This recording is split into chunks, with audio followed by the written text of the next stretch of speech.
제1장 붉은 실의 시작. 신일 한여름 밤의 운명적인 만남. 여러분, 혹시 일편단심이라는 말을 들으면 어떤 풍경이 떠오르시나요? 여기 조선 팔도에서 가장 화려했지만 가장 외로운 삶을 살았던 한 여인의 이야기가 있습니다.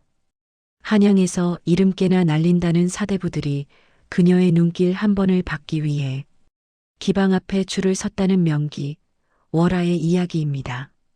그녀는 빼어난 미색뿐만 아니라 검은 곳 하는 솜씨가 가히 신선이 하강한 듯하여 고고하기로 소문이 자자했지요. 하지만 그녀의 가슴 속에는 그 누구에게도 허락하지 않은 차가운 얼음 성벽이 세워져 있었습니다. 그러던 어느 무더운 여름밤, 기방의 소란스러움을 피해 뒤뜰 연못가에서 홀로 검은고를 타던 월화 앞에 한 청년이 나타납니다. 그는 권력도 재물도 없는 가난한 선비 진우였지요. 진우는 그녀의 화려한 겉모습이 아닌 검은고 선율에 담긴 깊은 고독을 알아본 유일한 사람이었습니다. 그대의 곡조에는 세상의 부귀영화가 아닌 저달을 닮은 그리움이 서려 있구려. 그 짧은 한마디에 월화의 얼음 같던 마음은 봄눈 녹듯 녹아내렸습니다. 두 사람은 그날 밤 붉은 실로 묶인 운명처럼 서로의 영혼을 맞대게 되었습니다. 신분의 벽도 물질의 차이도 두 사람의 깊은 정합에서는 아무런 장애가 되지 않았던 것입니다. 신 이 버드나무 아래에 눈물 젖은 약속. 행복은 잠시였고 이별은 도둑처럼 찾아왔습니다. 진우는 가문의 명예를 세우고 월화를 정식으로 맞이하기 위해 과거 시험을 보러 먼 길을 떠나야만 했지요. 이별의 전날 밤 두 사람은 마을 어귀 커다란 버드나무 아래에서 마지막 인사를 나눕니다. 달빛은 유난히도 밝아 이별하는 연인의 얼굴을 비추었지요.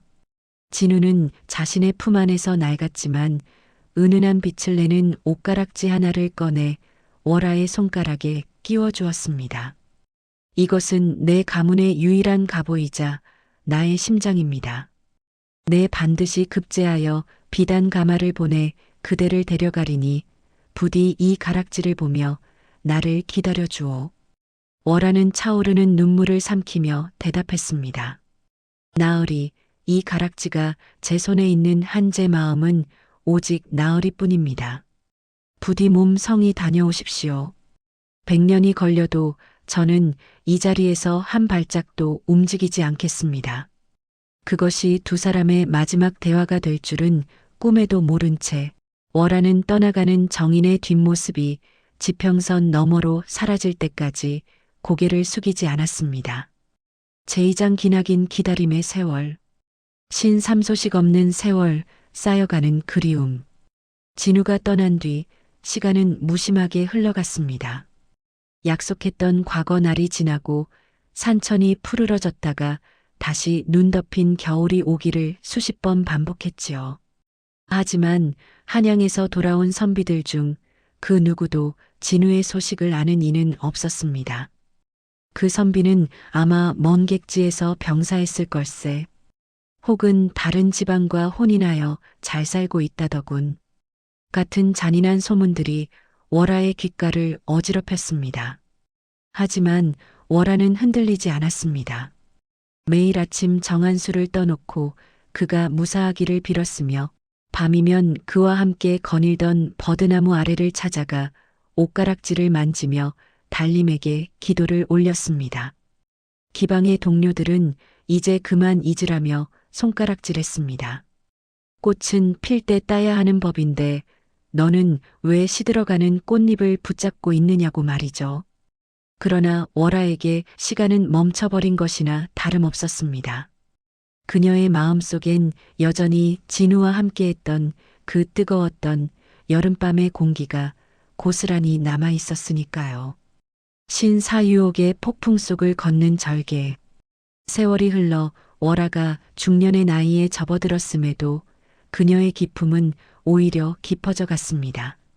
이를 탐낸 고위 관료들과 거상들이 그녀를 첩으로 들이기 위해 온갖 유혹을 다 해왔지요. 이 황금을 받으면 평생을 가마타고 떵떵거리며 살 수 있다. 나를 따라오면 내 천한 신분을 면해주마. 권력자들은 위협과 회유를 번갈아가며 그녀를 흔들었습니다. 한 세력가는 그녀를 강제로 취하려 기방을 압박하기까지 했지요. 하지만 그때마다 월하는 단호했습니다. 그녀는 사람들에게 이렇게 말했습니다.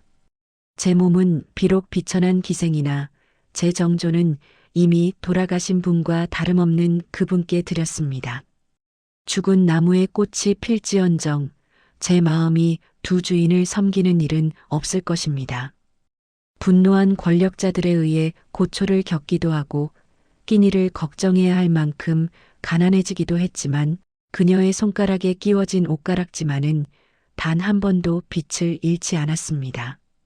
그녀는 세상의 화려한 보석보다 정인과의 약속이라는 무거운 짐을 기꺼이 짊어지고 살아갔습니다.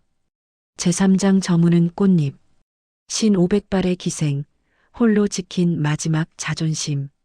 어느덧 월하의 머리 위에도 하얀 서리가 내려앉았습니다. 이제 그녀는 더 이상 검은고를 탈 기력도 손님을 맞이할 얼굴도 남지 않은 노파가 되었습니다. 화려했던 기방은 사라진 지 오래고 그녀는 마을 외딴곳 작은 초막에서 홀로 여생을 보냈습니다. 마을 아이들은 그녀를 미친 할멈이라 부르며 놀려대기도 했지만 월하는 그저 허허 웃을 뿐이었습니다. 그녀의 방 안에는 젊은 시절 진우가 선물했던 낡은 책 한 권과 옷가락지가 전부였습니다.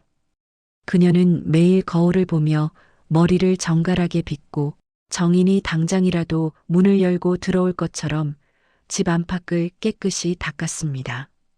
비록 육신은 늙고 병들었지만 그녀의 영혼만은 여전히 18세 소녀처럼 그를 처음 만났던 연못가에 머물러 있었습니다. 사람들은 그녀를 보며 비웃었습니다.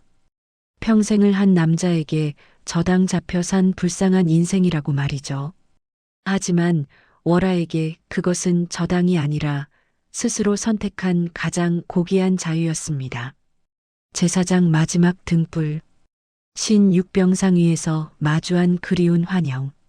겨울바람이 유난히 차갑던 어느 날 월하는 더 이상 자리에서 일어나지 못하게 되었습니다.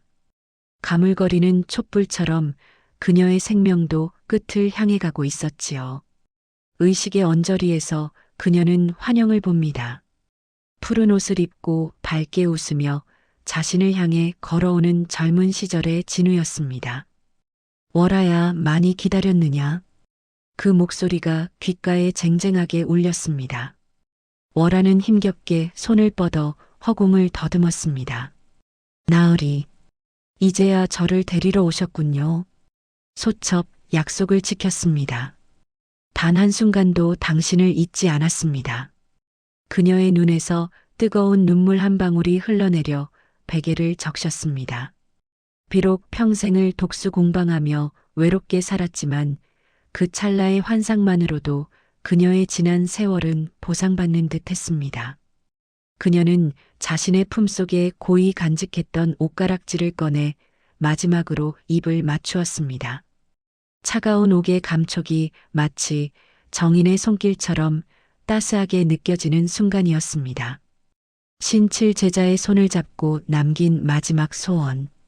월하의 마지막을 지킨 것은 그녀의 딱한 사정을 알고 가끔 수발을 들어주던 어린 기생연이었습니다. 월하는 가쁜 숨을 몰아쉬며 연희의 손을 꼭 잡았습니다. 그리고는 떨리는 목소리로 자신의 마지막 소원을 전했습니다. 연희야, 내가 죽거든 내 몸을 태워 한 줌재로 만들어다오. 그리고 그 재를 다른 곳 말고 저 언덕 너머 버드나무 아래에 뿌려주려무나. 그곳은 내가 그분과 마지막으로 인사를 나눈 곳이자 다시 만나기로 약속한 곳이란다. 연희는 울먹이며 고개를 끄덕였습니다. 월하는 마지막으로 옷가락지를 연희에게 건네며 말을 이었습니다. 이 가락지는 내 몸과 함께 태워다오. 저승길에서도 그분이 나를 알아볼 수 있도록 내 평생 소원이 그것뿐이니라. 말을 마친 월아의 얼굴엔 생전 보지 못했던 평온한 미소가 번졌습니다. 마침내 그녀의 고단했던 기다림이 마침표를 찍는 순간이었습니다. 제5장 영원한 조우. 신팔바람이 되어 정인의 품으로. 월아가 세상을 떠난 다음 날 연희는 그녀의 유언대로 화장을 마친 뒤 고운제를 들고 버드나무 언덕으로 향했습니다. 신기하게도 그날은 수십 년 전 두 사람이 이별하던 날처럼 만월이 떴고 부드러운 밤바람이 불어왔습니다. 연희가 조심스레 보자기에 매듭을 풀고 재를 허공에 날리자 신비로운 일이 벌어졌습니다. 흩날리는 재들이 마치 나비떼처럼 공중에서 춤을 추더니 달빛 속으로 스며드는 것이 아니겠습니까? 그 순간 바람결에 고맙구나 월아야 하는 남자의 목소리가 들린 듯 했습니다. 마을 사람들은 그날 밤 버드나무 아래에서 두 줄기 빛이 하늘로 승천하는 것을 보았다고 입을 모았습니다. 평생을 홀로 살다간 가련한 기생의 이야기는 그렇게 끝이 났지만 그녀가 보여준 지고지순한 사랑은 일편단심의 상징이 되어 오래도록 회자되었습니다. 사랑이 가벼워진 요즘 세상, 한 여인의 목숨과 맞바꾼 이 애틋한 약속의 무게를 여러분은 어떻게 느끼셨나요? 여러분의 생각을 부담 없이 댓글로 남겨주세요. 여러분의 생각을 귀하게 간직하고 다음 영상에 반영하도록 노력하겠습니다. 구독과 좋아요는 다음 영상을 제작하는데 큰 힘이 됩니다. 감사합니다.